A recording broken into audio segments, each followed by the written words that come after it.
Good evening, and welcome to the 11th Next Generation Medicine Lecture. My name is John Skloot. I serve as Senior Advisor to Gonzaga University President Thane McCullough, and have the privilege of serving as Executive Director of the University of Washington School of Medicine, Gonzaga University Health Partnership. We're very excited to be back in front of a live audience for the first time in 2 years with Dr. Caleb Banta-Green, who will be discussing the fentanyl crisis that has taken hold across our region and unfortunately our entire state. This has been an exciting and important last week for the Health Partnership and our region, as last Wednesday we celebrated the grand opening of the region's new Center for Health Sciences and Medical Education, Research, and Innovation. This new facility, which sits just to the south of us, which unfortunately we can't see right now, will play host to 120 first and second year University of Washington medical students, 225 human physiology students from Gonzaga University's School of Nursing and Human Physiology, plus more than 300 undergraduate students in nursing and other health science professions that will take classes in the building. Additionally, more than 30 MedX Northwest Physician Assistant students will take classes in the adjacent historic Sear building. Built upon our deep roots in the Spokane region, this new facility represents one fulfillment of our shared promise to work together to attract, grow, and keep the next generation of healthcare professionals here in our region and in Eastern Washington. Expanding our collaboration to include a vital private partner, McKinstry's Emerald Initiative, has resulted in an exceptional new home to allow this collective work to continue. We wholeheartedly believe that this facility is a key asset to the evolution of healthcare in Spokane, and thank the broader community and our state lawmakers who have consistently shown their support for our partnership and, by extension, our students and the patients they will one day serve. We are committed to making good on their trust and believe that the success of the health partnership will continue to create public and private investment and support.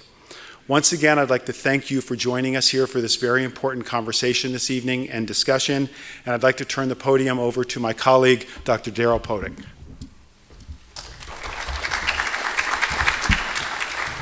Thanks, John. I'm Daryl Podick. I'm the Associate Dean for the University of Washington School of Medicine here in Spokane. I oversee all of our activities on this side of the mountains, and it's just a great privilege to do what I do every day. I want to thank you all for being here today. This is the first, as John mentioned, first time to be back in person in quite some time since COVID, and appreciate that. The live audience is going to be great. And also appreciate the fact that y'all aren't at the fair. So yeah, you had choices tonight, so I'm glad you made the right one. Yes, you can breathe here, yes. Before we get started tonight, I'd like to thank our co-sponsors for tonight's event. And those co-sponsors include Providence and MultiCare Health Systems, the Spokane County Regional Health District, the Spokane County Medical Society, Inland Northwest Behavioral Health, and the University of Washington's Population Health Initiative. I also, like John, want to mention that we want to acknowledge our students who are coming back to campus. The 120 students in that brand new building, they've just begun their journey to becoming doctors. And what I like to think about is the doctors who will be taking care of us and our loved ones.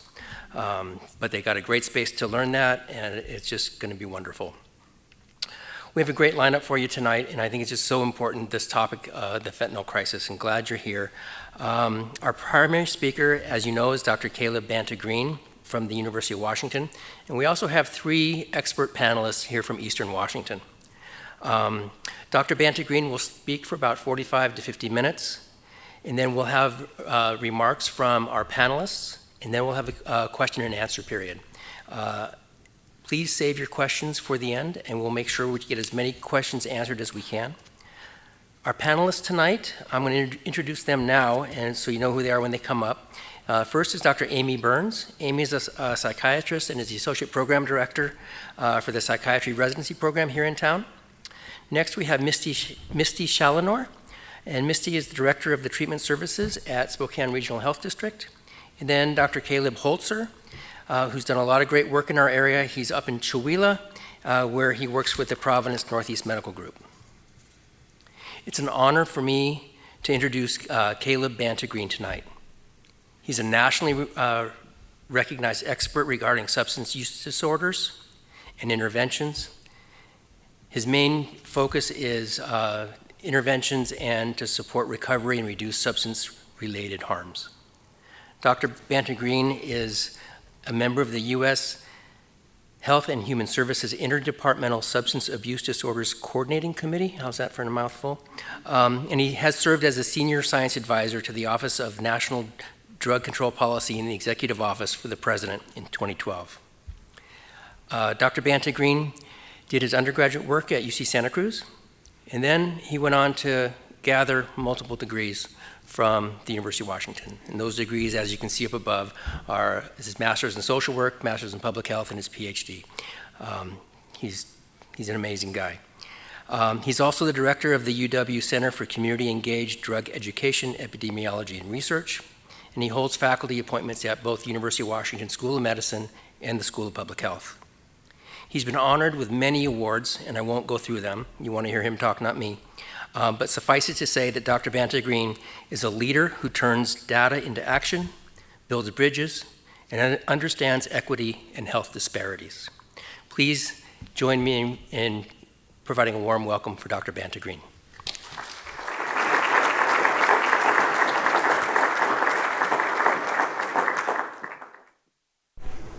All right, good afternoon and evening. I also want to really thank you for showing up, literally and figuratively. This is a challenging topic, it's an important topic, and I'm actually very much filled with hope. We know what to do. I want to share with you what to do and help us all figure out how to take action. So I'm happy to be here. I thank you very much for the kind introduction and for hosting me this evening. And we're going to cover a lot, and I hope you can take away one or two things. But you don't have to write notes. It's all on our webpage, don't worry. Just maybe have an open mind.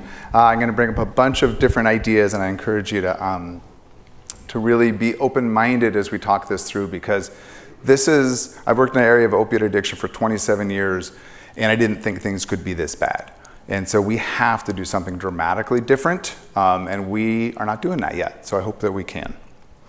So I do want to start with a land acknowledgement, acknowledging we're meeting virtually and in person. I forget, this is the old land acknowledgement. In person, on the traditional territories of hundreds of indigenous nations, with many areas covered by treaties that were signed by the United States and tribes before many states even existed. And the employees of the state of Washington are guided by the Centennial Accord and state law, respecting and affirming tribal sovereignty, and working with our tribal governments throughout the state and government-to-government partnership. And I'll come back to some of these themes a little later. I have no conflicts of interest to report. I don't accept funding from pharmaceutical companies. I might mention a brand name or two so you actually know what I'm talking about. And I do have funding from the Washington State Healthcare Authority, from the National Institutes of Health, from the Pew Trust, and then from several private foundations supporting some work that actually I was out here 3 years ago in Spokane helping launch as one of our 6 low barrier treatment sites. So I'm really happy to be back here. I can still find my way from downtown to the ER. Like I was just going to a meeting without having to look for directions. And I was out here quarterly for about 1.5 years as we were sort of gearing up for that project. So I'm really happy to be back and excited to see everyone. So I'm going to talk about a lot. This is a lot of content. I'll try to speak in plain English as best I can. I don't know what you should throw at me to let me know if I'm not speaking plain English. Maybe just look at me confused. So what is fentanyl? Why has it become so popular? Why is it such a deadly drug? And how can we protect our loved ones and better support the health of our communities? And I'm going to say this over and over again, but when we protect the health of our communities, we're also protecting our loved ones. This is a dyad. We need to be thinking simultaneously at both of these levels. So I want to start with a video of a very young man who is in recovery from his fentanyl addiction. It's a 1-minute video. This is nothing gory, nothing to be scared of, don't worry. But it makes the point in a way that I cannot. And just to share with you, this actually is a video that we put together more than 1 year ago for our Transforming Our Communities Harm Reduction Conference that we do every year. And on the left side is Dr. Taryn Hansen. In the middle is my longtime friend, Johnny Ota, who, if you don't know, has been an addiction counselor for 30 years, literally riding his mountain bike all over King County and bringing addiction treatment to youth wherever they are. And this is, it's a little bit edited, a little bit odd. She's asking him, basically, tell me about fentanyl. How is the high different with fentanyl pills? Compared to opioid, just like normal oxycodone. It's a lot stronger. I ended up starting to smoke them because it would hit faster and I could choose how much I was doing. So it was a lot stronger. It was a lot more euphoric and like feel good all over compared to just like your body feeling relaxed. Like it really like kicked in your head and stuff too. You would when I first started them, I would almost nod off sometimes, and it's weird because that's like the state that you want to get to. After that, you keep trying to get to that point. You're like chasing the high, trying to get to that nod off point, but it's just super euphoric. Nothing really matters to you at the time. Like all your problems just go away. Everything bad in your life kind of disappears, but except the pills, and then you come down from it and you think of how you're going to get more, basically. So I show that because it's just a normal guy talking about why he uses this drug, right? And he uses it the way we use a lot of things like alcohol and drugs and do other things in our life just to feel better.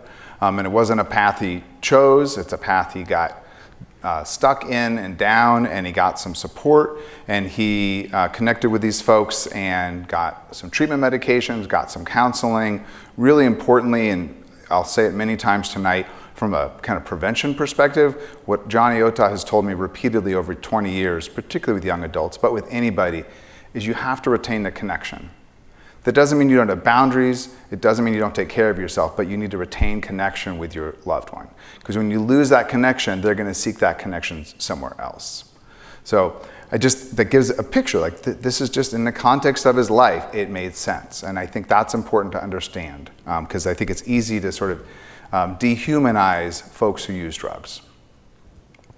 So in just mentioning this is the center that I run. Basically all this information is on our webpage. So we have a webpage, stopoverdose.org, learnaboutTreatment.org, have some data web pages. We do community surveys with people who use drugs, and I mentioned already that that video we just put together for one of our conferences. So everything I'm going to talk about is sitting on these web pages. So what are opioids? Starting from scratch. So opioids are a class of drugs that act on the endorphin system, which helps manage pain and pleasure. And endorphin is just a super interesting word, and I'm going to unpack it. It means endogenous morphine, which means internally made morphine-like compounds. And that matters because we are all hardwired to respond to opioids. I'm not good or bad, I'm just a human being, and I'm hardwired to respond to opioids. And we respond in different ways, which I'll talk some about. Some of the opioids you've likely heard of are medications like hydrocodone or Vicodin, oxycodone, OxyContin, Percocet, and non-prescription drugs like heroin and illicit fentanyl products. It's a little confusing because fentanyl is also a pharmaceutical product used in day surgeries all the time. Most people who've had a day surgery have probably had fentanyl and don't know it or remember it, but they did. And that's actually it's part of the properties of the drug I'll talk about. So heroin and illicit fentanyl. So now thinking about these illicitly manufactured opioids and what those mean. So what is opioid use disorder? And what I really like about this new definition is the emphasis on the word disorder or chaos. That's really important. That's really the hallmark of addiction and being out of control and disordered use. So regular use of opioids causes physical dependence and tolerance. Use more to get the same effect. And if you stop using and go into withdrawal. That happens to all of us. We all take opioids multiple times a day for a month. That will happen to all of us. It's just a normal physiological reaction to develop opioid dependence. Some people develop opioid use disorder, and it's a medical condition. And I think it's important to separate it. You can be physically dependent on opioids and not have opioid use disorder, and I'm going to repeat multiple times why that's important. So another way to say it, I'm going to say this about 5 different times because hopefully one of them will be meaningful and stick with you. So opioid use disorder is biological. It has physical dependence, tolerance, and withdrawal. It's psychological. It's compulsive use. Always thinking about it. You become preoccupied about it. It becomes the most important thing in your life. Psychologists call that salience, and it matters. It means that your brain is hardwired to respond to things that it likes and needs, like love, food, sex, things like that, right? Opioids overtakes all of those biochemically. It becomes the most important thing. That's why you see people doing things that don't make sense. They only make sense if you could see their brain chemistry, which you can't see. So it's a medical condition that's long-term, like diabetes, high blood pressure, depression, and like those health conditions, medications, behavior change, counseling, and other supports can improve your health. But also like those conditions, if it's not treated properly, it can keep coming back over and over again. And there are multiple treatment approaches. So don't give up if the first one doesn't work. You know, Zoloft might not work for me, but maybe Prozac does. So whatever it is, it's about not giving up and continuing to try. So signs of opioid use disorder, you keep using opioids even though that you know they're hurting you. I know I shouldn't be doing this, I know it's hurting me, I know I'm hurting other people around me, but I can't stop. And you keep trying to stop and you can't. And you end up spending lots of time either using or recovering from that use, and you're using in what you know are dangerous situations, either physically or socially. So why do people get opioid use disorder? It's super complicated. There's a bunch of different pieces. It differs for everybody. What we know about heroin, and I would argue is very similar for pharmaceutical opioids used in a sort of a partying or illicit context, and probably for fentanyl as well, is about 1 in 4 people is sort of predisposed to really like them and become addicted. It's something like that. It's a substantial minority. It's not everybody. I want to pause there a little bit and say that set and setting matters a lot. So when my kid broke his arm, either of the times, and he actually didn't get opioids because they didn't want to give him. But if they'd given him opioids, if I'd given him opioids, I would have done it in the kitchen in a very boring way, and I would have locked up the medications. And that would not have been reinforcing for him. But if he took that same bottle to a kegger with his friends and used it in that context, that mindset and that setting of use can predispose or make a person more likely to develop a substance use disorder. So the set and setting matters. And that's why I say, you know, fentanyl used in an emergency department, not priming for addiction. Fentanyl used with your friends at 3 in the morning, potentially priming for addiction. So whether or not someone who tries opioids develops opioid use disorder can be influenced by a lot of different things. There's a strong genetic component. Personality characteristics, physical and emotional trauma, life history, social environment, who knows? A bunch of different things can come into play. One thing I don't have mentioned here that I do want to mention is that we also know that trauma and adverse childhood events generally predispose a person to be much more likely to develop substance use disorder. And that's very important when thinking about people in your lives, to think about that additional burden or sort of real risk that trauma brings for folks. So this is always interesting when I talk with people with opioid use disorder. So what's interesting is this sort of paradoxical effect where most people, when they take opioids, feel kind of sleepy and maybe they even feel nauseated and don't like them. But some people feel energized. And some people say, I felt normal for the first time in my life. That's a kind of a paradoxical effect. You do not want to like opioids. I think it's fair to say. But it's just important to understand, like, there are different reactions that people have. And as I mentioned, so when people take this repeatedly, and when a person starts getting physically dependent on opioids, if they don't have those external opioids to take, their natural endorphin system isn't working well anymore. It's been really hijacked by this external opioid system, and they'll go into withdrawal. And when I hear about withdrawal, I hear people say things like, it's the worst flu of my life. I slept on the bathroom floor for a couple of days. Like, you feel like you are dying. You feel terrible. It's not just a minor nuisance. People truly feel terrible. They're doing everything they can to avoid it. And people will continue to use opioids just to feel normal, not to feel sick. And I'm going to describe this visually in just a moment. So I get this question a gazillion times. I totally understand it. I'm very empathetic to it. I used to think the same thing. Why can't they just stop? And I hear things like this all the time. They made a choice to start using, they just need to make a choice to stop using. Or they need to hit rock bottom. They behave their way in, they can behave their way out. Right? So on the outside, you see a person making bad choices. They made a bad choice to use, they're making bad choices to keep using, they just need to stop making bad choices and white knuckle it and stop using. but that fundamentally, understandably, but is a misunderstanding of opioid use disorder and the impacts on brain chemistry and also the other rewarding benefits and maybe the really complex social relationships that people are stuck in with other people who are also using. So while people may make a choice to start, and even that choice may not be that big of a choice, it can be very difficult, if not impossible, to just stop. And that's not just opioids, that's a lot of other really strong substances as well, whether it's alcohol or THC or cocaine or methamphetamine. They all have really strong impacts on our neurochemistry. The thing I want to say in particular about the need to hit rock bottom, I did not bore you with the diagnostic criteria of opioid addiction, but one of the terms is continued use despite adverse consequences. You keep doing it even though it's hurting you. So given that that is the hallmark of the condition, giving more punishment to the person is not going to do anything. It just isn't going to do anything. I think we often hear about a person who did well in a coerced setting or in jail or some other setting. I think if we thought about if there was some other less punitive, more humane way to give a person that same amount of intensive support, it would have worked just as well. So I think that's important to think about. So I want to share this visually, very visual person. So opioid use disorder, I think I even have a pointer. I'm very excited about this. I asked for a lightsaber, but I got a pointer. And there it is. Oh, that's the world's, come on guys. That's the worst pointer ever. Okay, I'll work with it, so the idea here, if I can find myself, is this is when a person first starts using opioids. So they feel normal, they use opioids, they feel really amazing.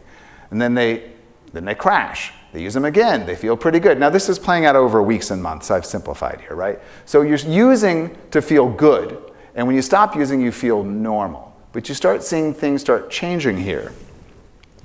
And so in disordered use, you've actually transitioned into when you are using, you feel normal, and when you're not using, you feel bad.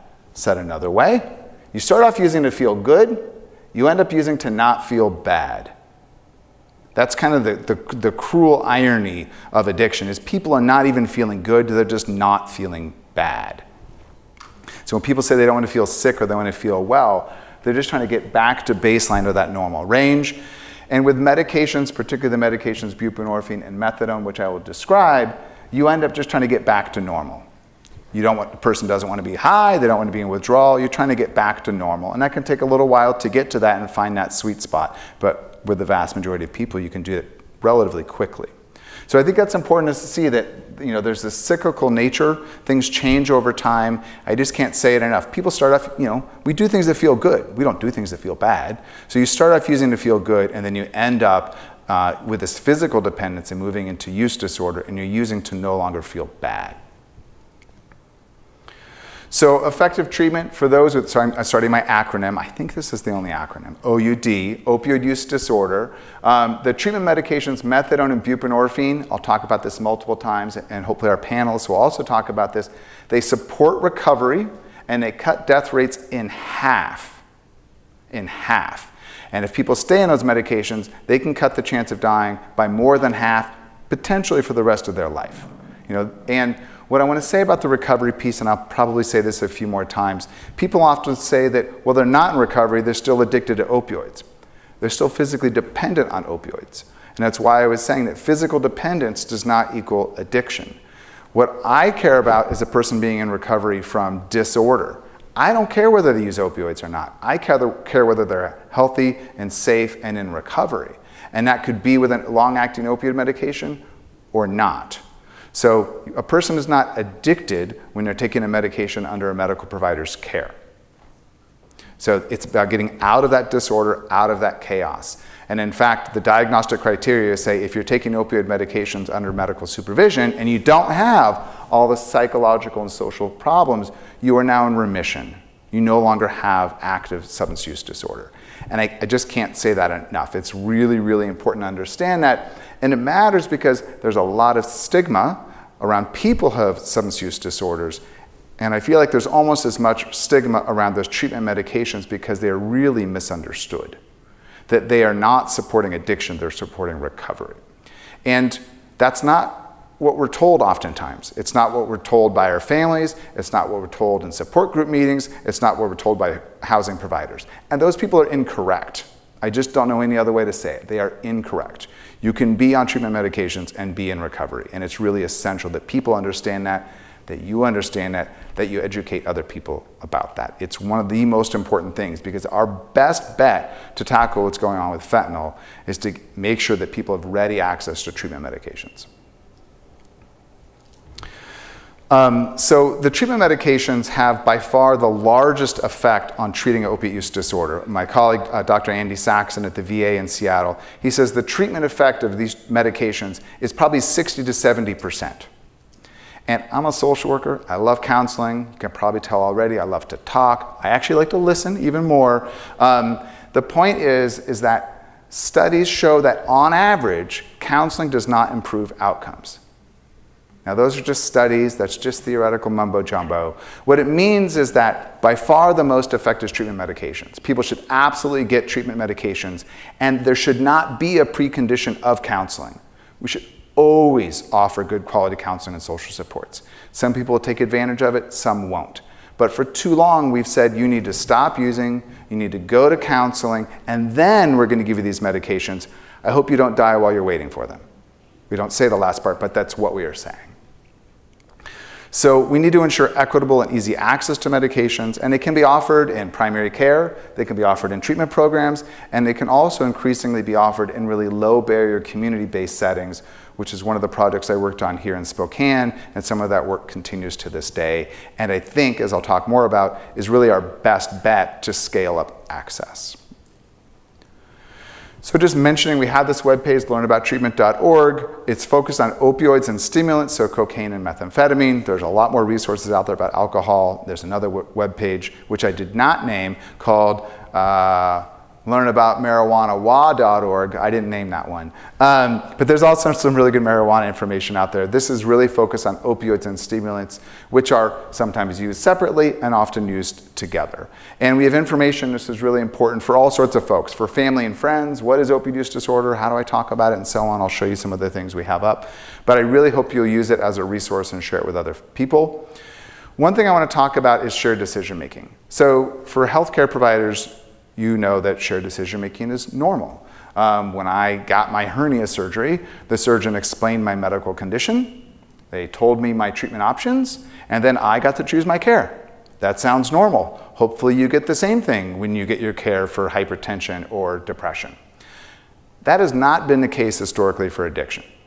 Generally, your position in life, perhaps the color of your skin, where you live, you may be lucky, and I'll use the word lucky, if you get one treatment option.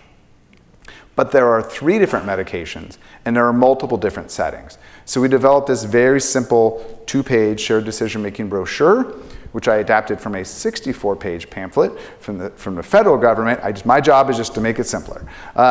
So it's just a 2-page brochure that explains what opioid use disorder, explains what those treatment options are. And we actually tested this in 4 jails in Washington State. And just a 15-minute intervention, talking with folks before they released from jail who had opiate addiction, doubled the chances that they would start treatment medications when they got out. And there's plenty of room to grow, but it was a good starting place. And I know a lot of folks here are using this brochure or similar brochures. And it's just really important that people have factual information in their hands. And what you can see here is, we talk about how does the medication work? Does it lower my risk of dying? How long does it last and how do I take it? Where can I get it? How often do I need to go? And will I need to go get counseling? Those are all pretty common questions. And the nice thing is there are now increasingly more and more choices. We need more and more capacity, but there are choices.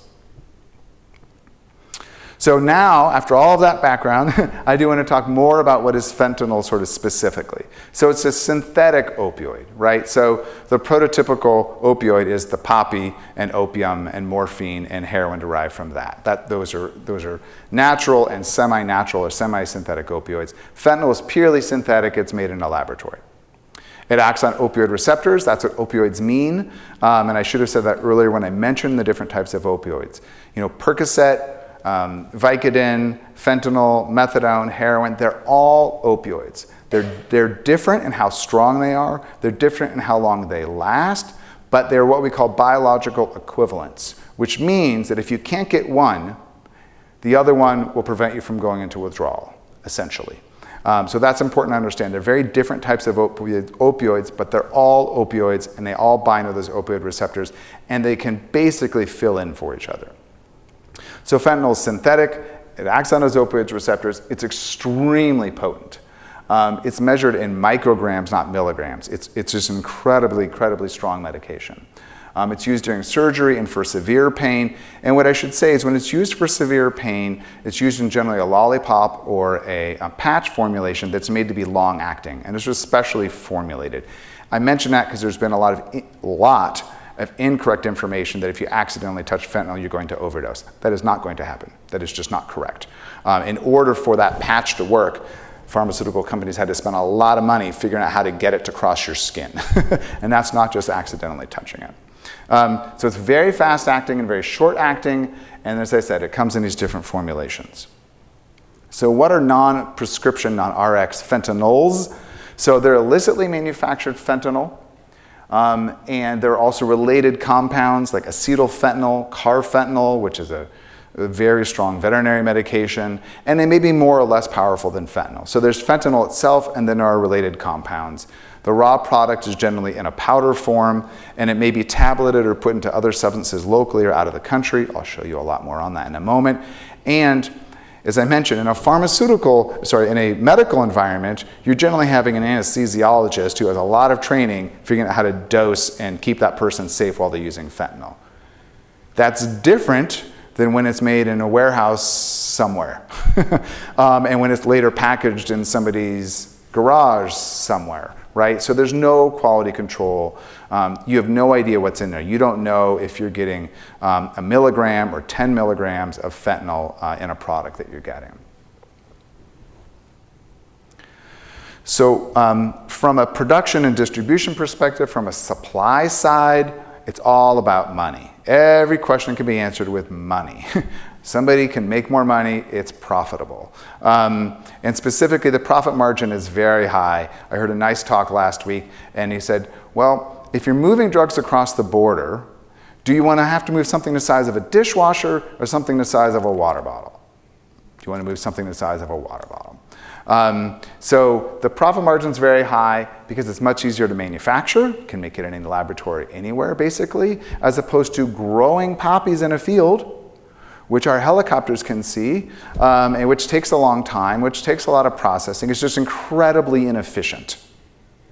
So it's easier to transport, and then probably the most important thing, and this is the unfortunate thing that the business executives who work in illicit drug manufacturing, is they noticed how much Americans like pills. They learned that pretty clearly in the 90s and the 2000s, particularly around pharmaceutical opioids. So what a great idea. Instead of black, stinky, a tar-like substance like a nasty Tootsie Pop that you have to process and inject, that's black tar heroin, let's just make a pill. Because the market for black tar heroin is very small. It's maybe 1% of the population. The market for fentanyl pills is approximately 100% of the population. So just from a marketing perspective, it makes sense. And a bottom line, it comes down to making money. So from a use perspective, from a demand perspective, for those seeking the pills, they appear safe. We spent all this time saying pills are from pharmaceuticals and they're safe. So there's sort of this halo effect that it bleeds over into fentanyl. Even when people know, when it's sold to them as fentanyl, they still have this image, oh, well, it still looks like a pill, it must be safer. I've also heard people say, oh, it's a powder, it must be pure. I'm like, no, that's soap. So we get confused with these associations sometimes because that's what marketing does. That's what it does. And so people are seeking the effects, whether it's pain, sleep, or euphoria. One of the things I'll also say here now, because I don't want to understate it, is when we're thinking about adolescents in particular, and why would they use a pill? Why would they use fentanyl? And there are some of the same reasons that adults use these things, and it's for pain and sleep and euphoria. So when a young adult is talking to you about insomnia or pain or depression, those are things to listen to and to do something about, not just to say deal with it, because those really can lead people to seek other solutions. I'll talk more about that. The other thing about seeking pills is it may be all that's available. It's much harder to get heroin. Certainly across the state, I was talking with folks at lunch today, it's harder to get heroin than it used to be. And as I mentioned, the other reason to seek these pills is avoiding withdrawal from opioid use disorder. You may have been using heroin, you can't get it anymore. Or you might have been using Percocet and you can't get it anymore. And now you're using these pills. As I mentioned, they're biological equivalents, so you could just use one instead of the other. And again, and I'll show some of these data in a moment, for those who are seeking heroin, they often really don't want fentanyl, right? Do you want a drug of like really high unknown potency that you have to use 15 times a day? Or do you want something that you know and you've used for a long time and you use 4 or 6 times a day? It's very short acting, so you're on this roller coaster of use. And the drug market is really unpredictable now, and I'll show some of those data. I've just never seen anything like it. So, so these modern opioids, this curve here, if I can find it. So this isn't a perfect graph for the pharmacologist in the room. This is not the perfect graph, but the point is the same. So if this is morphine, it takes a while to come on board and has a long half-life. Morphine is pretty similar to heroin.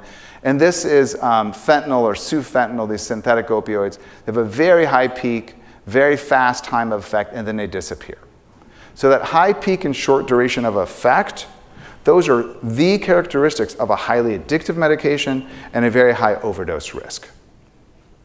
So this is the perfectly bad drug in that way. It's great for a day surgery when you have an anesthesiologist working with you. It's not good when you're trying to manage it on your own. So I want to talk a little bit about treatment medications.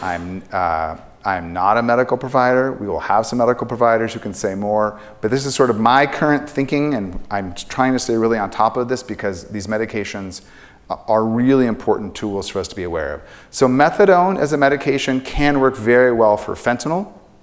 Methadone is dispensed, that is, you have to go in most days out of the week to pick it up and take it in person at an opioid treatment program.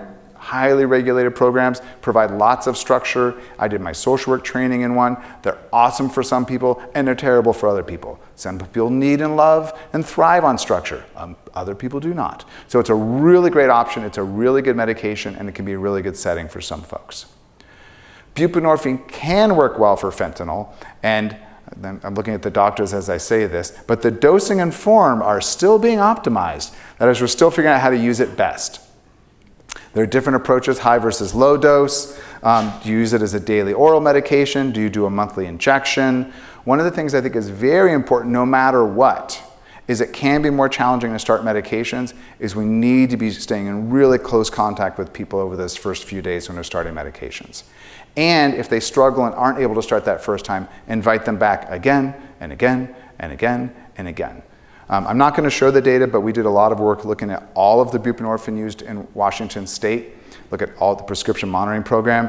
And what we saw is that it might take a person 1 try, 2 try, 3 tries, 4 tries on buprenorphine, but eventually it sticks.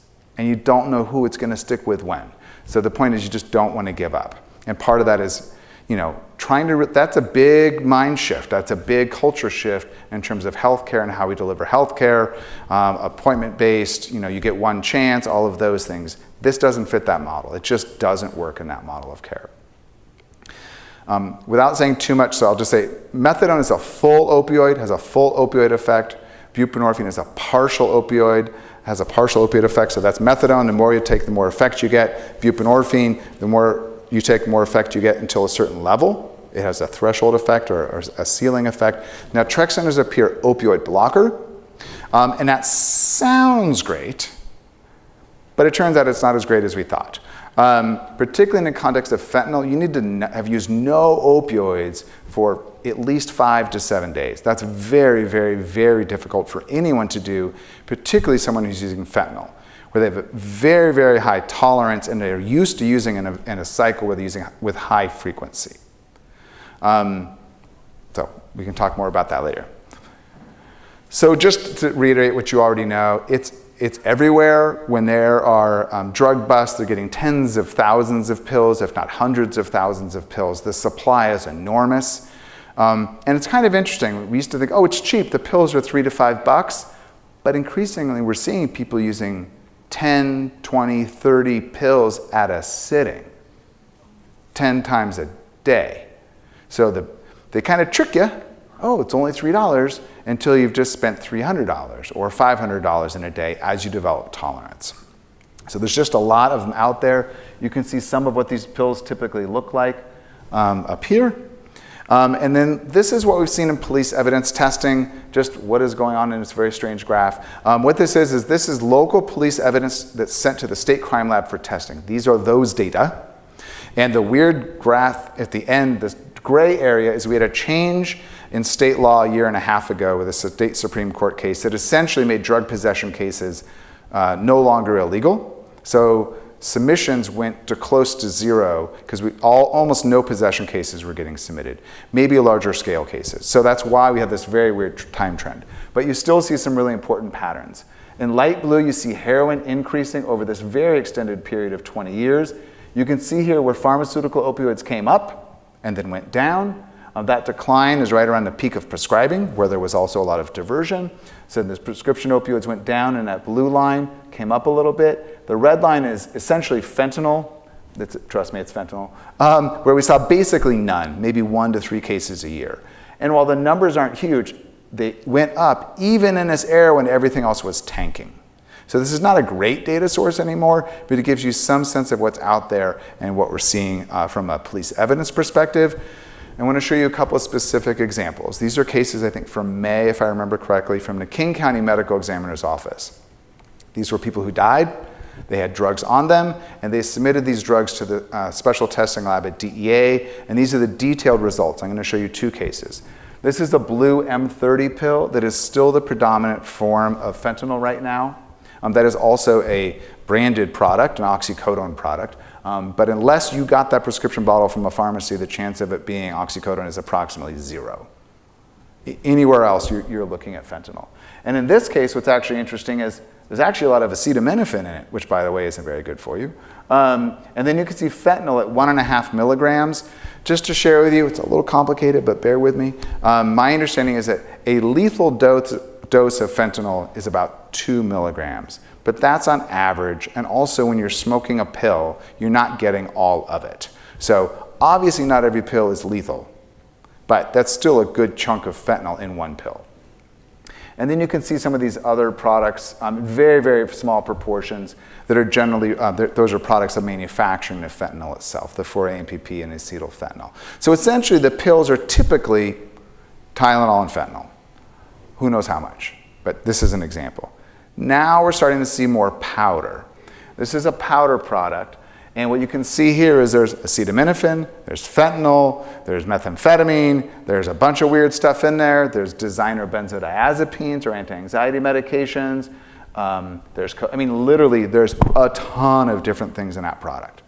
So not only do you not know how much fentanyl is in there, you also don't know what else is in there. And for people who, this is where we're starting to see among people who are seeking out drugs, but they might think they're getting cocaine or methamphetamine where they're overdosing on fentanyl, is in this powder form. So that's a little bit about what the fentanyl products actually look like and what's in them. I want to mention flipping completely to actually talking to people, which we also really like to do. We do a statewide syringe services program survey. We've done it, so we did it in 2015, 17, 19, and 2021. Spokane has always participated. They've been an amazing partner. We have about 20 syringe services programs to participate. We get about between 1,000 and 1,300 surveys from people who are clients of these exchanges. So we get a lot of information. And we added some newer questions in this most recent cycle around fentanyl and also around smoking drugs. I didn't show these data, I'll mention it now. We've done some detailed analysis in King County, and I also know it's true elsewhere. The majority of deaths with fentanyl or methamphetamine now involve smoking. They do not involve injecting, they involve smoking. Most of our public health and harm reduction programs are understandably oriented towards injecting because that's what we've been doing for 40 years around HIV response. But we're not reaching everybody because we're not addressing the way they're using their substances. So I'm going to just give a very high-level summary. These data are in excruciating detail online and in my doctoral student's paper if you get super bored. If you want to go to sleep, don't use opioids, read a dissertation. So syringe service program client survey, we saw huge increases in fentanyl between 2019 and 2021. By 2021, this is last fall, and things have changed a lot since then. 42% of folks, and these are mostly people using heroin or methamphetamine historically because they're injecting. 42% had used fentanyl in the last 3 months. 14% had used on a near daily basis. most often in pills, sometimes in powders. One of the most important things we've ever done is ask this question of people who use heroin. Would you like to stop or reduce your use? 82% of people say they want to stop or reduce their use. That's sort of counter to, I think, what we see and what we feel and what we think, that is that most people don't want to stop their use. They do want to stop or reduce their use. They may well not want the treatment or the health care that we're offering, but that's a different question. They may most want to stop or reduce their use, and most actually want the most effective treatments, which are treatment medications. Many others also do want counseling and care navigation and other services as well. So this is asked among folks who used fentanyl. On the left side, did you use it on purpose? 2/3 said yes, they used it on purpose. Now that may make no sense to you. Why would you use fentanyl on purpose when you know how dangerous it is? That, to me, is at the heart of what opioid use disorder is. If you understand opioid use disorder and you understand that not using opioids puts you into withdrawal, and if the only opioid you can get is fentanyl, you will use it. And you will use it on purpose. You may not want to be using it, but you will use it on purpose. And for those who used it on purpose, we looked at what form it was in. 67% said pill, 23% said a powder. For those who didn't use it on purpose, it was most often mixed in with other drugs. So this is important. This is just among those who are using syringe services programs. That's not everybody, but it gives a little bit of insight into what people are doing and why they are doing those things. This is kind of complicated. We're always behind in treatment data. When I was hired back to the university in 2001 because of methamphetamine, but the treatment data still called it amphetamine for 3 years. So it takes a while to catch up on the data. We do have good, valid information about what's happening with fentanyl and treatment. We don't have the world's best numbers, but we do have good information. So in our low barrier programs that we're doing now in 4 sites in Washington State around rapid same-day access to buprenorphine, 38% of people in the last year said fentanyl was their primary drug. Much more even were using it, but at this point, almost half, 38%, said it was their primary drug. I just got some data from the opioid treatment program down in Vancouver, Washington. Really fascinating data for the last 3 quarters. Right now, people coming in primarily for methadone, 3/4 of them are using fentanyl. And the proportion using heroin has dropped. And you've seen the increase in fentanyl and the decrease in heroin in just 3/4. Things are changing really, really quickly. Some of you are part of this project. My group provides technical assistance to the state opioid treatment networks, and we do regular calls with nurse care managers and care navigators. When I was talking with care navigators about a month ago about fentanyl, I just asked them, what proportion of your new clients coming in for treatment medications are dependent, that is, they are addicted to, dependent on fentanyl? And they all said 80 to 90%. A year and a half ago, I think it was maybe 10 or 20%. I mean, it's a rapid, I've just never seen anything like it. So a dramatic change, and we're seeing it across different treatment programs. So if you think about fentanyl, what's happening, there's kind of 3 main populations.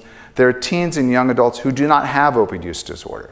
And it's really important to think about that. So these are folks who are often very young, they're using fentanyl, they haven't used it long enough to have opioid use disorder.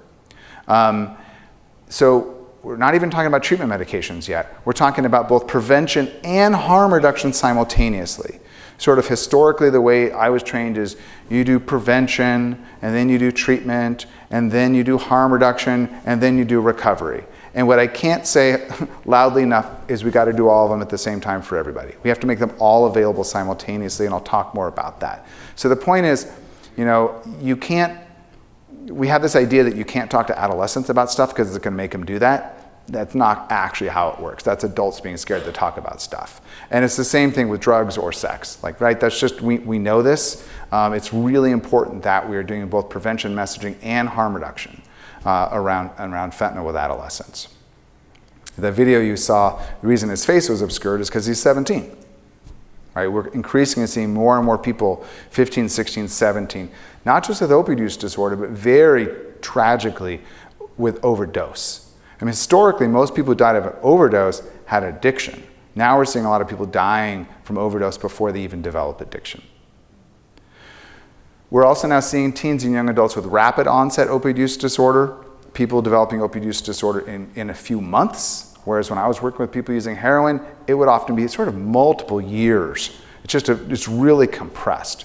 And then we're also seeing adults with pre-existing opioid use disorder, usually involving injected heroin, who can't get it. So we're sort of seeing these three populations: young adults without opioid use disorder, young adults with rapid onset opioid use disorder, and then an older population that's had opioid use disorder for a while. And I don't have a great handle on what the numbers or proportions are like. But if you think about it, there's sort of different interventions and things you'd want to do for each of these different groups of people. I'm going to share a little about overdose deaths, and these are not happy data, but they're very informative and important data to look at. I'm going to share some Washington State death certificate data and also Spokane Medical Examiner data. So this is looking at drug-caused deaths through 2021. The top black line is they're called drug poisonings, but these are drug overdose deaths. You can see red is opioids. The middle blue line is methamphetamine, and the light blue line is cocaine. So you can see we were sort of trending upwards through 2018, and then it just took off. And we increased dramatically in 2020, and just as dramatically again in 2021. And specifically what we're talking about is fentanyl. So now we're looking just among those opioid deaths at which types of opioids were present. So red is all of the opioid deaths. That dark blue line is heroin. That green line is pharmaceutical opioids. You can see those changes over time, and you can see that light green line is fentanyl, to the point where over 3/4 of opioid deaths now involve fentanyl. It's a massive change. And what I think you're also hopefully hearing me say is it's not like the other opioids. There's many things that are very, very different about it in terms of addiction and overdose potential. Don't worry, while this is extremely depressing, we have extremely good tools. We have the best tools to address opioid addiction and overdose that we have for any addictions. So there's great hope. We actually know what to do. We just need to do it. So this is to encourage you to want to do it. Now hopefully you'll listen to the part about what we need to do. I also want to share, very important, and this is pronounced even more so now, these data are a couple years old, we see real disproportionality in terms of higher overdose rates among American Indian Alaska Natives and Black people. And we see this nationally, and we're also seeing it in Washington State. And that is for a lot of reasons, and it generally doesn't have to do with it has nothing to do with biology. It has a lot to do with trauma, and it has a lot to do with availability of different types of substances and healthcare access. So this is looking at Spokane County. I'm going to show two different data slides for Spokane. On the left side, these are heroin deaths at the county level. What you can see is that in the last 3 years for Spokane, the heroin overdose rate was about 3.7 per 100,000, a little bit lower than a state rate of 4.8.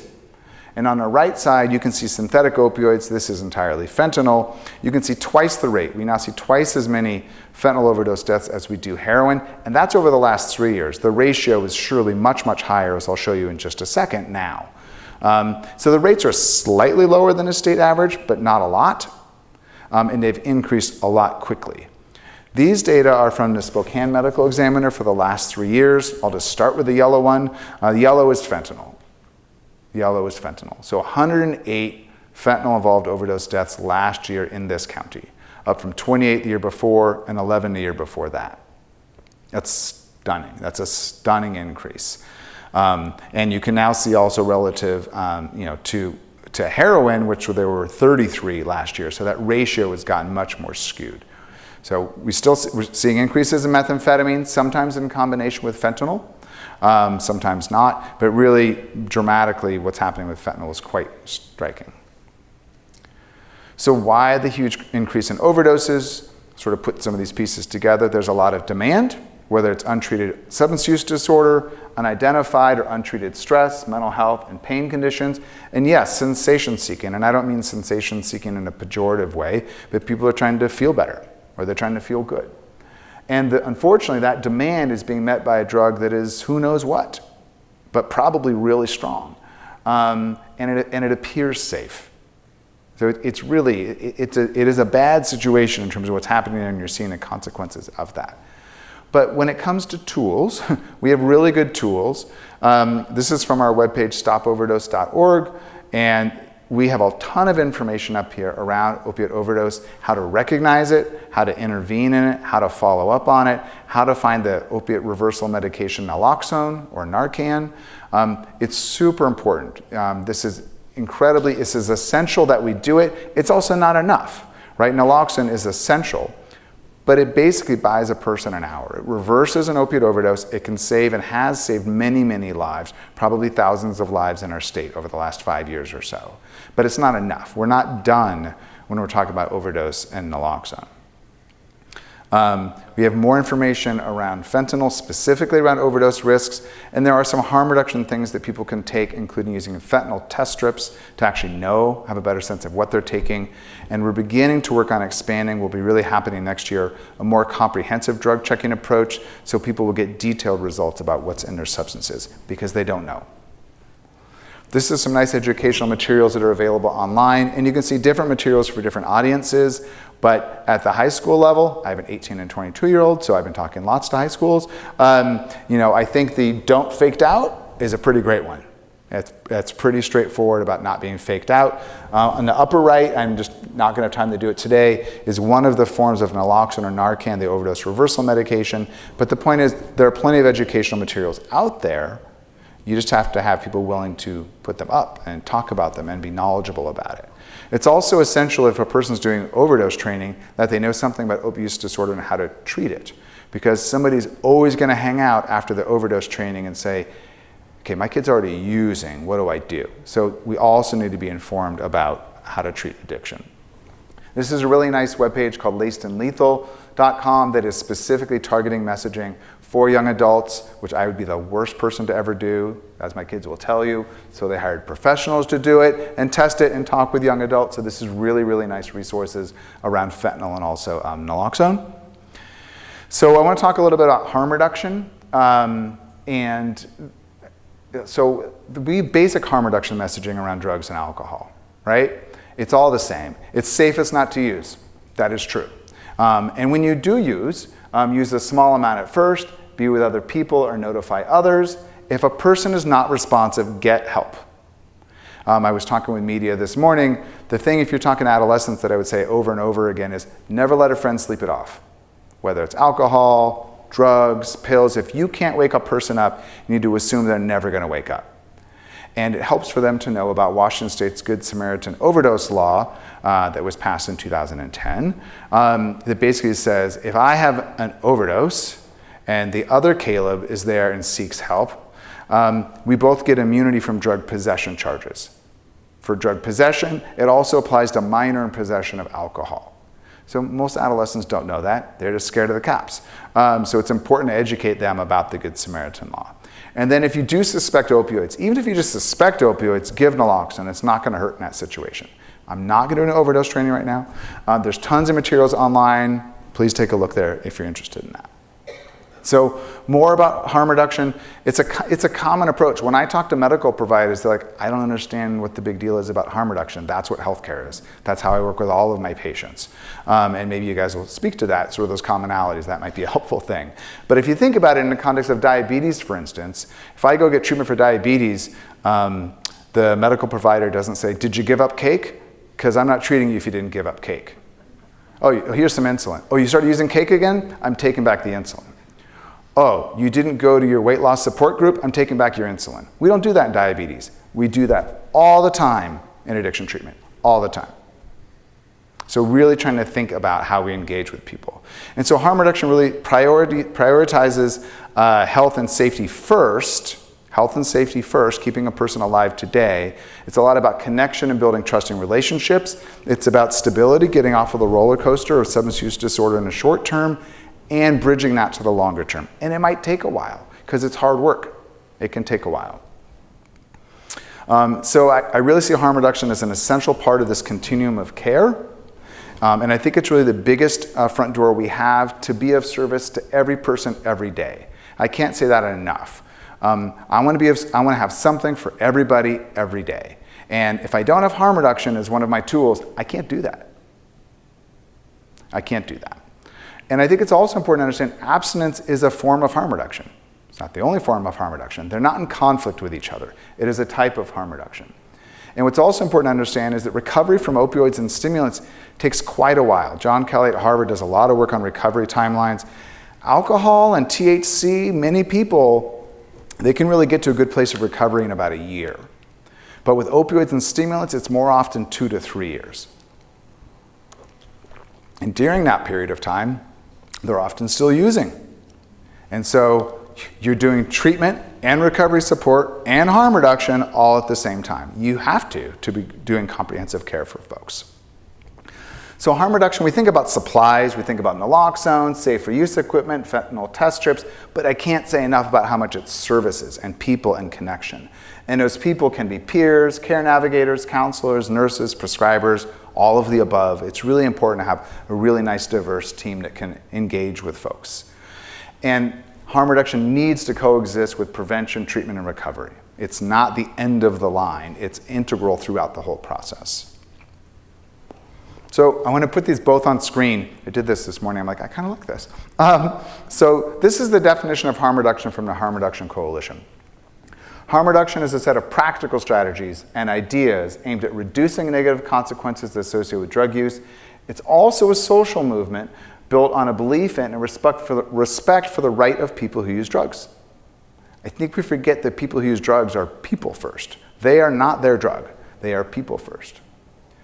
And then this definition of recovery is from a federal agency, and it's probably one of the few definitions I've ever liked from a federal agency, but here it is. Recovery is a process of change through which individuals improve their health and wellness, live self-directed lives, and strive to reach their full potential. That's not what we usually think about for recovery, but I encourage people to think in those terms. And people are going to define their own recovery. I can't define your recovery for you. That's not something I can do. So just to wrap up, how can I keep my family safe? I encourage you to use some of these tools that are online to learn about how to prevent and treat substance use disorder, learn more about harm reduction and overdose. This is a whole other talk. But you need to model the behaviors you want your kids to do. Not say stuff that you don't do. You need to model the way. So I think the example I can't say over enough, because I hear it all the time and it's never ill-intended, is how often we talk about needing a glass of wine at the end of the day to relax. That is not a neutral message to send to a child. That is a powerful message. That is a powerful message to send to a child. So, I've been talking with media a lot today. Well, what do you do about kids? And I think what I don't want people to be scared of is chalk at the playground with your 5-year-old. Don't worry about the rainbow chalk at the playground. You should talk to your kid, though, once they know about the car seats and seatbelt safety. You should talk about medication safety. Why an adult uses alcohol but kids don't. Why I give my kid Tylenol, they don't take it themselves. Those are easy conversations to have. They're not emotional, they're not hard, they're just basic conversations we should all be having on a regular basis, hopefully, like we also have about seatbelts. Although I know there's a lot of 1960 Ford 300 pickup trucks out here that don't have great seatbelts. Hopefully we're still having those conversations about car safety. And I think it's just really important to make it a normal thing. As I like to say when talking, I've done a lot of health education with young kids and their parents, you want to have a normalized conversation before the stuff hits the fan. If you're trying to have a really hard conversation when the stuff's hitting the fan and that's your first time, it's going to be tough because you don't have any pattern, you don't have any rhythm, you don't have any habits around having those types of conversations. Again, this conversation around stress and pain are normal. What are the things that we're going to do to help deal with that within our lives that we can hopefully do that are internal to ourselves, not external in some type of bottle? Share the information that you're learning with family and friends. We have really great science on this. We know a lot about addiction. We know a lot about prevention. We know a lot about treatment. We know a lot about harm reduction. So we have good science. Be alert. Really look out for signs of early stress, mental health, and substance use, and be compassionate. Be compassionate. Even when in a moment you're furious, you're enraged, you can't believe this is happening again, be compassionate. Draw your boundaries, take care of yourself for sure, but when you are engaging, really try to be compassionate to keep that connection. We have a lot of information on Learn About Treatment for Family and Friends. I really encourage people to take a look at about what is substance use disorder. Really important questions like, what did I do wrong? Number one question. Please take a look. Probably nothing. So this is a common phenomenon. It's not a person's fault. And then how do you keep your community safe? Again, share this information. Point people back to evidence-based information. When someone says something that appears incorrect in social media, say, I think I have some interesting information you might want to engage with. We have good information out there, so I encourage you to share that. Really encourage people to be compassionate when talking about people with addiction, which can be hard to do when walking down 2nd Ave sometimes. It can be hard to be compassionate. But we really need to be. That language really matters. We feel it, other people feel it. It's very normalized. It's really the last thing it's okay to step on people about, are people who are addicted. And then advocate, really urging your healthcare provider and system to treat opioid use disorder. We need a lot more capacity in a lot more places. And then, demand services in your community. The impacts of substance use are all around our communities. Putting services there is not going to make things worse. Right now, by doing nothing, you're perpetuating the status quo. If you do nothing, things are not going to change. I live in a park near Seattle where there's a ton of unhoused people with addiction. I want 4 mobile medical vans in that parking lot. I want them there. The people are already there. It's not going to make it worse. People with opioid use disorder use opioids. We have a choice as to which opioids they use. Is it going to be fentanyl or is it going to be effective treatment medications? Just to wrap up, so fentanyl to me, if we didn't have a sense of urgency before, we need it now. The supply and types of care are really primed to expand. There's very high demand for these new models of care. The low barrier models of care, which I'm hoping you will hear about in a few minutes, we have people lining up early. We have people waiting a month to get in. Like the demand is extremely high. But people with opioid use disorder need to know about their options, their family and friends do, and providers need to figure out how to really scale up access to care. And we also need to put in the mix that harm reduction is really a big, giant new front door into relationships and connection, and ultimately into recovery. So I will stop there and hope other folks will come up and join me. Thank you.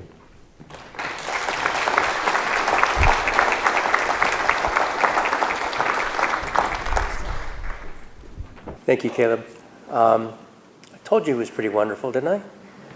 It was really great, so thank you very much. I'd like to invite Misty Challenor, Caleb Holzer, and Amy Burns up to the platform here, and we'll ask them to share their perspectives, their experiences here in Eastern Washington, what they've experienced and what they're doing on a daily basis. And let me just say, I think one of the things that resonated with me the most was this idea of compassion. And I love that question of just going out and asking somebody, do you want to stop and use? Do you want to treat them, you're treating them respectfully, you're listening to them. And I think that's just a huge cornerstone, but I'll stop ranting. And Misty, why don't you tell us what you do? So my name is Misty Challenor. I'm the Division Director for Spokane Regional Health District's Treatment Services, and we have the opioid treatment program. And we serve our population of approximately 1,100 individuals. And we also have an opioid mental health program, which is mental health program specifically for the individuals enrolled into the opioid treatment program. I've been with the program for 14 years, and during that time, we had approximately 275 individuals 14 years ago, and over the course of the last 14 years, our numbers have increased astronomically. And I've been looking at the data in the last 2.5 to 3 years, and what I can tell you specific to fentanyl right now is that effective November of 2020, we saw a significant surge in fentanyl.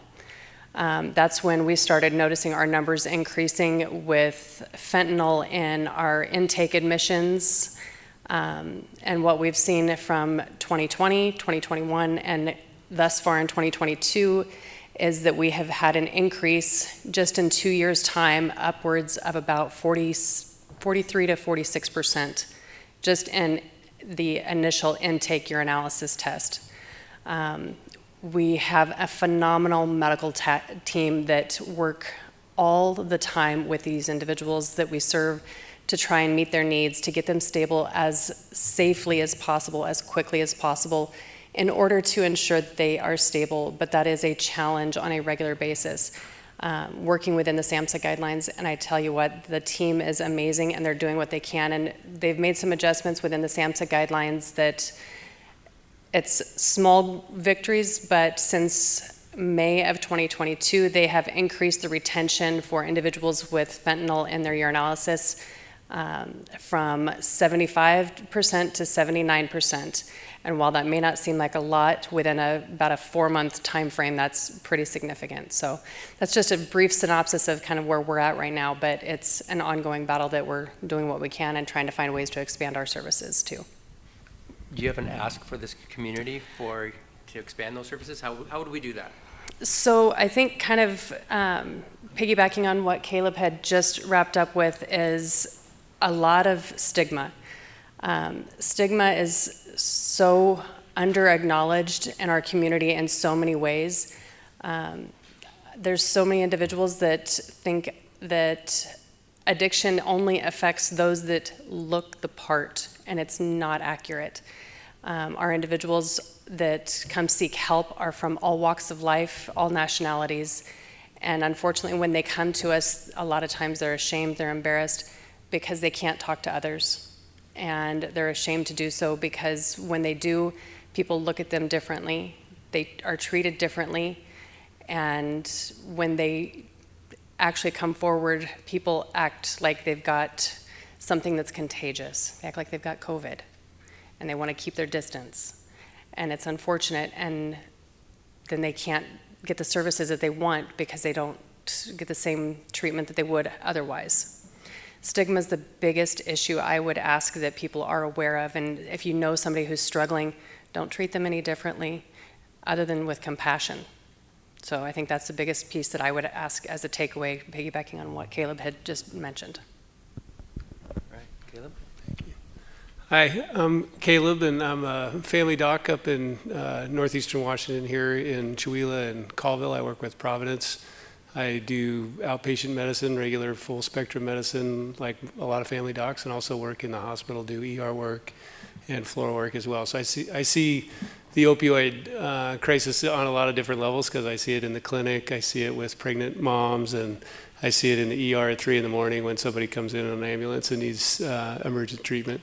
And it's certainly hitting our rural communities in a hard way, just like it is here in Spokane. I'm lucky enough to be a part of the Tri-County Opioid Treatment Network, which we started with some funding that we got from the Healthcare Authority here in Washington State. And we've kind of connected the 3 northeastern counties together. And so we have a pretty good recovery network that includes social service providers, multiple health systems, including our friends in Northport and Republic and Colville with Providence, and also the Lake Roosevelt Community Health Center out in Chilium.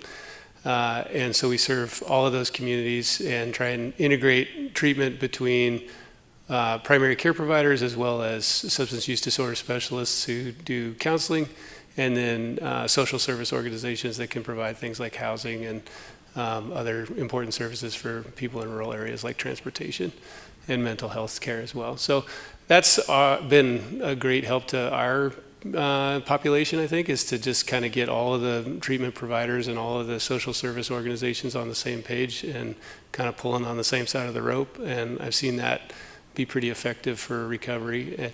I would echo the other Caleb's statement that there's a lot of hope in this, in his message, which is that there is great treatment and it works really well if you provide it. And if you continue to provide it, even if somebody doesn't catch on the first try. And I've seen that in my clinic a lot, that people who might not get it the first try, get it the 4th or 5th try, and just welcome them back into the clinic with open arms is really the best medicine. So, Caleb, do you have any thoughts about why we're seeing such difficulties in the rural areas? And we're seeing in the urban areas, but specifically you're in the rural areas, so can you speak to that? Yeah, it's always been kind of amazing to me how drugs find their way into the rural communities, into the middle of nowhere, where you think, man, how do they even get there? But the treatment options don't find their ways in quite so easily. And I think that's the biggest barrier is a lot of my patients travel an hour to see me. Some of my patients over the last couple of years who've been coming from Ferry County had to, cross an actual ferry to get to me, or go over the highest mountain pass that's maintained year round in Washington State to get treatment. I mean, an hour and a half to drive at all the time, to see your doctor, and you might need to see them every week or every other week. That's just a lot to ask for anybody with any kind of a problem, and so let alone a substance use disorder, when that may make access to a vehicle even more challenging. So I think a lot of problems in rural areas center around access and distance. As I was listening to you guys talk about what would be helpful. Is this working? Okay, I'm turning it off. I'm rebooting. Okay, is it working now? No. Okay. Okay, well, as I was thinking about how he asked, what can people do to help? At first I thought funding, right? And then the other thing I was thinking about is is transportation. And I was thinking about how drug dealers, you can call them or text them and they'll bring drugs to your house. But man, we can't, Caleb's patients can't get to the clinic, where their drug dealer will take them probably some fentanyl, but we can't take them the buprenorphine. And so it's a huge transportation challenge I see that as a huge issue in my clinic. Yeah. Amy, can you talk about some of the programs you've instituted at the residency program for? Yeah, sure. My name's Amy Burns, and I work for the Psychiatry Residency Training Program. So it's a program that trains physicians to be psychiatrists specifically. And we are trying to focus our training to be responsive to the needs of our community. And because of that, we are really enhancing our addictions training. And so the residents are all learning how to prescribe buprenorphine. And we're doing a variety of different types of low barrier home inductions, including high dose and what's sometimes called micro dosing or low dosing induction protocols. And we also have a new project that has probably been off the ground for about 2 years for methamphetamine use disorder. It's a program called contingency management, which is an evidence-based strategy that has the largest effect size for helping people stop methamphetamine. And so basically what it is the patient comes in 2 times a week and gives urine sample. And if there is no methamphetamine in their urine, they earn a Walmart gift card of escalating amounts. And so it's basically operant conditioning for methamphetamine use. And so we've had a lot of really good success with that. And I know Caleb's doing that now up in Stevens County. And and the other thing I wish you would have said is talk about Sublocade, Caleb. Yeah. So I think Caleb got into a little bit of the forms that you can, the forms of medication of buprenorphine that you can use to treat people with. And one of the things that we're doing in Stevens County that gets a little bit around transportation is a long-acting form of buprenorphine, which is an injectable medication that you inject into the abdomen, into the subcutaneous tissue there, and it lasts for a whole entire month. And so that's really been pretty effective in a lot of our patients, because they don't have to remember to take their medication if they have an unstable life where they can't necessarily store their medication safely, or they're homeless and they might have somebody steal their medication. Having it sort of on you at all times is really effective, and we've seen that work in a lot of patients who otherwise had been fairly unstable. So we're still trying to get it down for how to do it effectively with transitioning people from fentanyl straight to injectable medication, but that's another one of the tools that we're using quite effectively. All right. At this point, I'd like to open up to your questions. We have a microphone in the middle, if you wouldn't mind using that, and I will let Caleb moderate this, or take the questions, or you direct your questions to whoever you like. Yeah, it's on. My name is Gil Smith. I'm a retired OBGYN. I practice in Spokane and in the Army. I now volunteer in a program at a neonatal intensive care unit in Spokane that's designed to calm drug-affected babies who are withdrawing from fentanyl, methamphetamine, and what other cocktail, I don't know. And what they've seemed to have found in the program, all I do is hold the babies. I don't change them, I don't walk around, I don't leave my chair, I just hold them. And the nurses are really happy to see somebody who can calm babies down pretty consistently, even if they're not withdrawing from drugs. But I'm there for the babies that are in trouble. And they seem to have found, I just take this information from what I hear from them, the babies calm down quicker, they leave the hospital sooner, foster care type situation.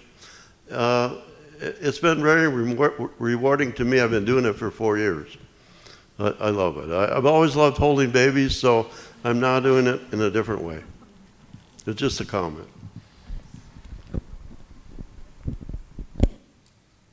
I was gonna say I feel calmer already just having you talk to me. I don't know. That's pretty. You have a very calming effect. Yeah, I know. Yeah, maybe that. No, but that's actually true. So I treat pregnant women with buprenorphine, and they have really good outcomes with their pregnancies, and also their babies have really good outcomes. And we're finding that just skin-to-skin contact is really mostly all you need in most cases of women treated with buprenorphine for opiate use disorder during their pregnancy. So your experience is definitely backed up by the science as well. Yeah, what I would only add to that is most of the babies don't seem to require any drugs, any opioid drugs. Occasionally they'll give them a tiny little drop or two in their mouth of either sugar water, or if they're really, really in trouble, they'll give them an opioid. But most of the babies don't seem to even need that. Pretty amazing. Thank you. I think one thing I'll just say about language is babies are not born addicted.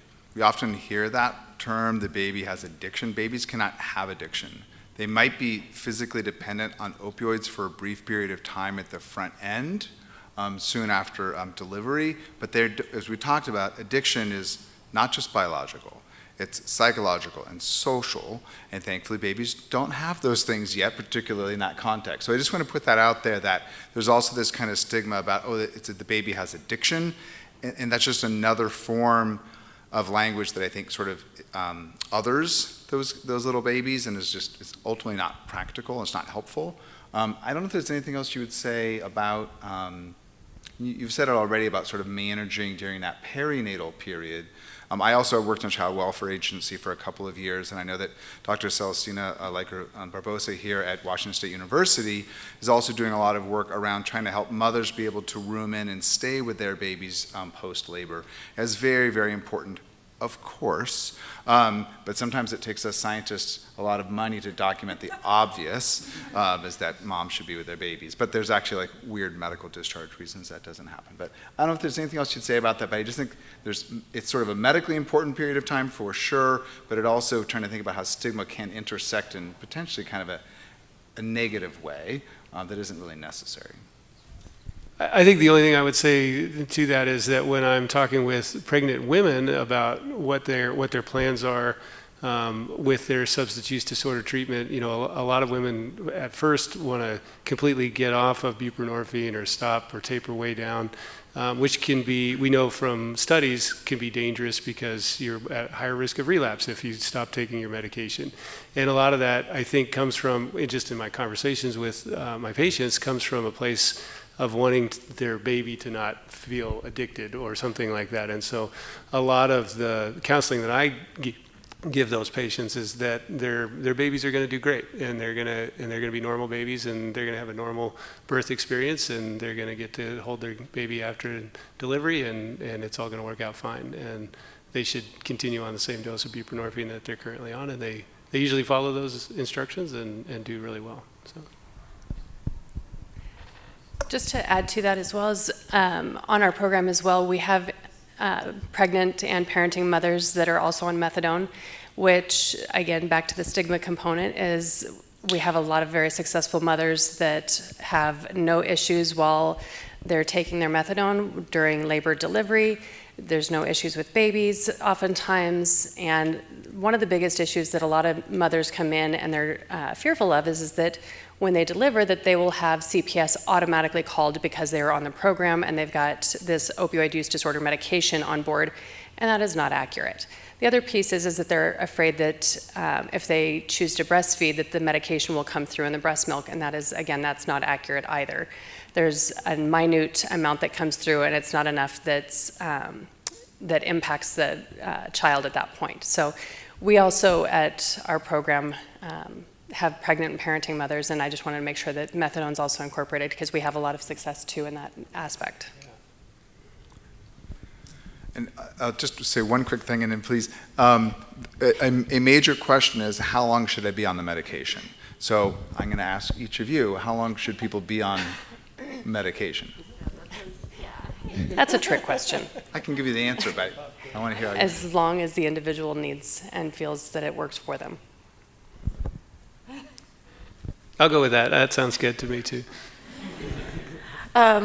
Well, this is kind of a tricky question because a lot of my patients, I'll say, you know, the likelihood of you relapsing if you get off, you know, I want to give you informed consent. This is the risk that you could, like 90% at a year relapse, and you don't have any tolerance anymore. And so if you relapse, the risk of overdose, like I'm really scared, like I think you should stay on, but you know, this is your life. And so sometimes I'll talk to patients about that idea of there's many forms of treatment for opioid use disorder and many ways of being in recovery. And so I talk about the idea of recovery capital, and that can look like developing a different environment, different set of friends, employers, different, so that you don't decrease the number of cues that might trigger you to crave or to want to use. And sometimes people can get away with replacing an opioid, like a medication-assisted treatment, with other forms of recovery capital, but I still think it's dicey. So that's my answer. I think when I hear people say that they want to get off of medications, I'll often ask why, and what I get concerned about is when people say, well, I'm just still an addict. And I think they hear that a lot from family and friends in this reinforcing negative way, and that becomes a motivation for them to get off. And I remember meeting with a gentleman actually at the Recovery Cafe in Seattle, and when I said you can be in recovery and be on medications, he said no one had ever told him that. He'd been on and off buprenorphine 6 times. And he said every time I went off of it, I did great for 2 weeks, and then I started using again. And then the cycle repeated itself. And so literally just that idea that you can be on recovery and be on medications was pretty, you could see this light going on for him around that. And one other anecdote I'll share is a colleague I've known for 15 years. She's been on buprenorphine for 15 years. I've known her for, she's been on buprenorphine a long time. And she's on a very low dose. And I asked her, like, have you thought about getting off? And she's like, why? I've raised 2 kids, I've created a career, I'm doing great, and I'm stable. Why would I undermine that?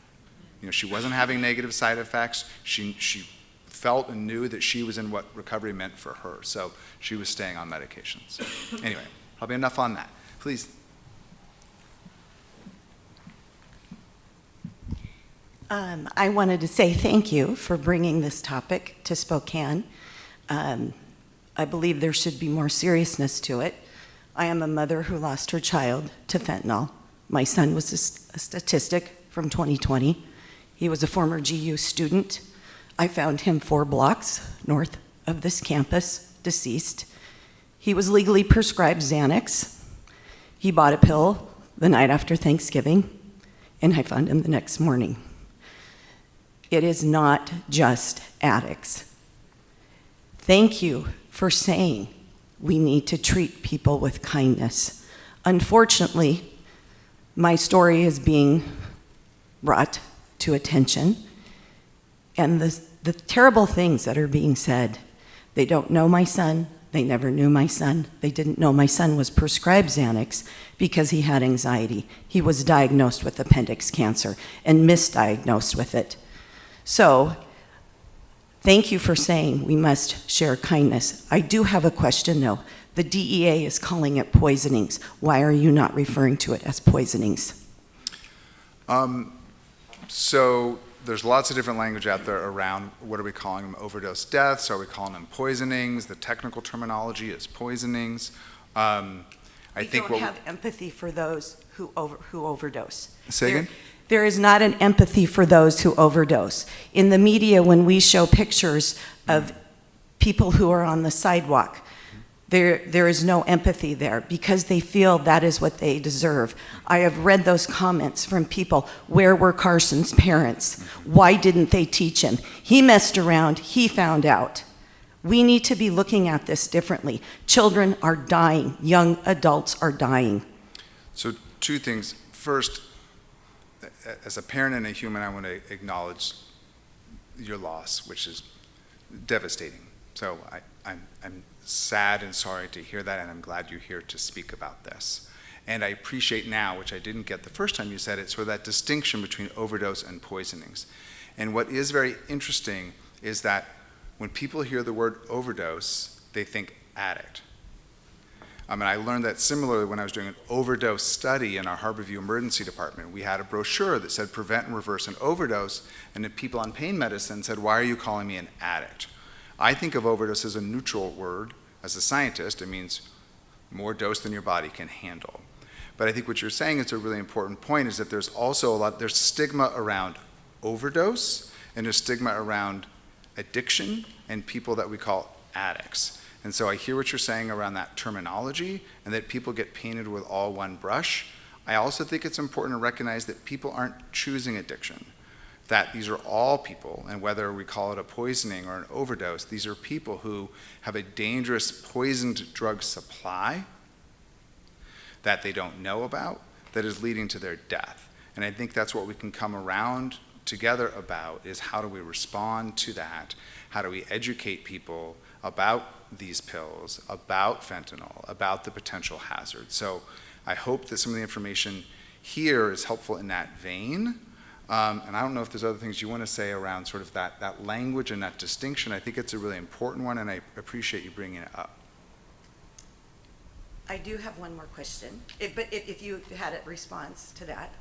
No, I also want to say that I'm very sorry for your loss, and the thing that resonates with me is that I also prescribe Xanax, and I prescribe oxycodone, and I treat chronic pain, and I treat anxiety, and so I have to educate all my patients, and I often educate them about the risk of, the way I say it is, accidental overdose with my patients who I give Xanax to, or who I give oxycodone to for chronic pain. And it's a risk for any time you prescribe that medication and those medications. That's part of the education process. And I don't know.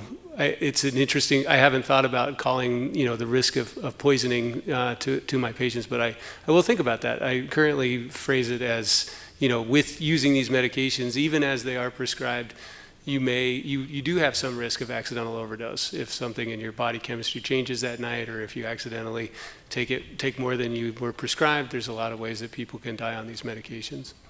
My son did not have his prescription, and he went online and purchased a pill off of Snapchat. There is no legal recourse for families, because in the state of Washington, it is perfectly legal for a dealer to be, or someone to be having an ounce of meth, an ounce of coke, an ounce of heroin. And because of Snapchat, once that app is open, that chat is open, the evidence is gone. So I have no recourse with the person who sold my son that pill. The other question that I had, you mentioned that if you touch fentanyl, you're not going to die from it. Why did the detectives ask me repeatedly, did I go in my son's pockets? Why did Sheriff Knezevich say he agreed with that? I don't understand. Why is there misinformation out there? Because parents need to be made aware. Will it stop? people who are trying to save lives. I think about the cadets down in Florida who went to save the lives of their buddies, and they overdosed as well. They were poisoned as well. They didn't take the pill. Right. So that's been a long-standing issue around law enforcement's concerns and messaging around touching fentanyl. I was at a national meeting at Department of Justice with police from around the country, and they'd all heard about it, and no one ever had it documented. There's no documented case of a person touching fentanyl and having an overdose. People have reactions, understandably very fearful reactions, often very much a panicked reaction, but that actually doesn't medically present as an overdose. So it's one of those myths that will not go away. And no matter how much, you might be surprised that people aren't actually that interested in what academics and professors have to say. They're very interested in what law enforcement has to say. And we've communicated this to them at the local, state, and national level repeatedly, and that's messaging that will not go away. And it is problematic because it is a concern that I'm very fearful it will lead people to be unwilling to respond to an overdose. And so, we have a whole bunch on stopoverdose.org all about first responders and all sorts of national organizations and toxicological organizations talking about that is a myth. It's very hard to undo. That's something you can do. If you go on the stopoverdose.org page and look at the information for first responders, it has research articles, it has one-page little simple bulletins put out by law enforcement agencies. So we have that information and education. I strongly encourage people to share it because what I'm hearing you say, and I really am very appreciative of it, is that there's sort of this perpetuation of myths and also of stereotypes that are hurtful and that are counterproductive and are really dangerous. And that's why I'm happy that people are here and that we actually do have accurate information, and I really encourage people to share it. Thank you. Thank you for your kindness and compassion.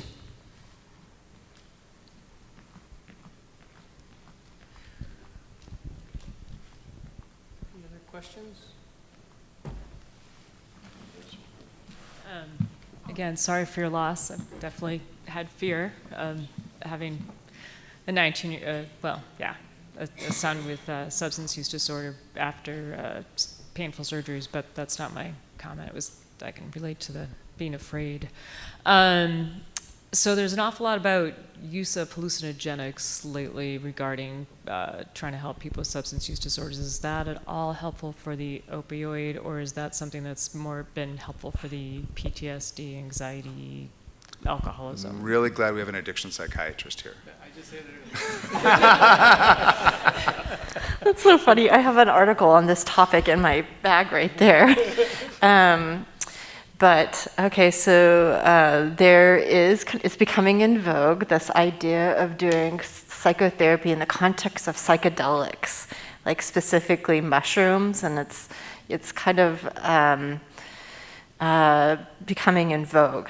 My understanding about the evidence base is mostly in a patient population that is diagnosed with cancer and may have some benefits around death anxiety and having an enhanced spiritual experience in the context of a hallucinogen where you have a sense of connectedness and a larger sense of the universe and being a part of it and feeling like it's okay when I die because it's all okay, man.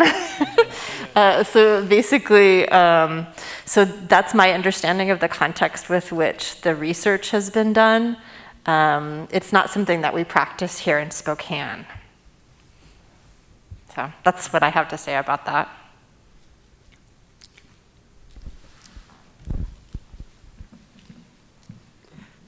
Well, as you saw last night in the Emmys, the movie Dope Stick won all kinds of awards. A wonderful way for people to understand how easily this can happen from regularly prescribed drugs and gotten out of hand.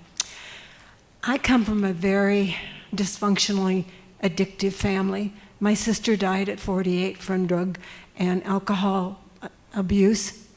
Right now we're dealing with one of my nieces who is a professional woman She had 3 children. She had a lovely home, a great job.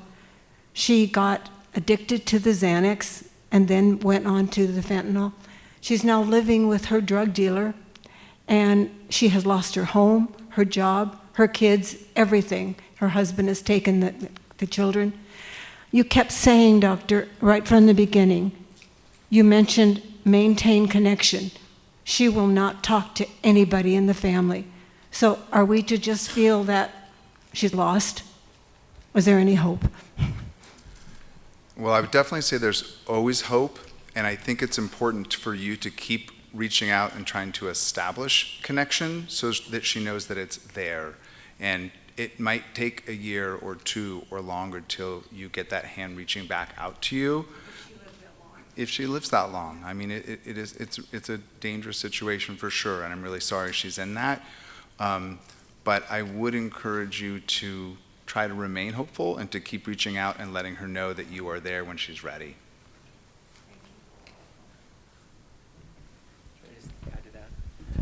I'll just add to that. You know, we see a lot of people in the hospital who have substance use disorders, and I kind of liken it to when we're raising our kids, and you know, you never know when they're going to be receptive to any particular message, and as long as you're consistent in that reaching out and that consistent in that compassion and wanting to help, at some point you can't predict when they're going to be receptive to it. So that's my take on it.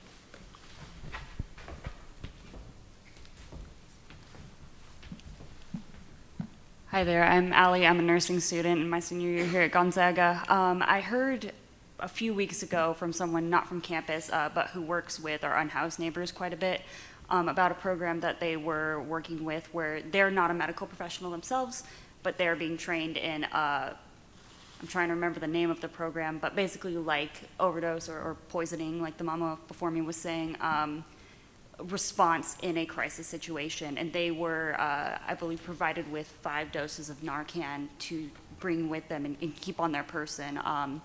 And I'm wondering, that's nothing I've ever heard of in my time here at GU. That's something I heard from outside of GU. What are like barriers or reasons why we shouldn't be doing that? Why don't more people hear about it? Who should we be reaching out to with this information, if it should be spread at all? Yeah, I was very curious about it when I heard it. I mean, there are many campuses that are doing overdose education, whether it's for residential advisors or whether it's for students generally to do overdose trainings and distribute naloxone. And I certainly think that's a worthwhile thing to do. It's also important to understand that you don't have to have naloxone. If you know what an overdose looks like, and you know that it's a crisis of breathing, and you know to call 911, and you know to provide rescue breathing, you can also help that person. Naloxone's great, but you don't have to have it. So I think those are great programs, and there's also just more general awareness that people can also have. So it's a both and, I would look at it that way. We do have a lot on the webpage around different protocols that campuses have around how they do overdose training and naloxone distribution and such. Unfortunately, naloxone's not cheap, so it's not at the point where it's like, you know, it's still $75 a kit. So it's probably something you're not going to give to your entire student population. But you can give to your entire student population information about the Good Samaritan law.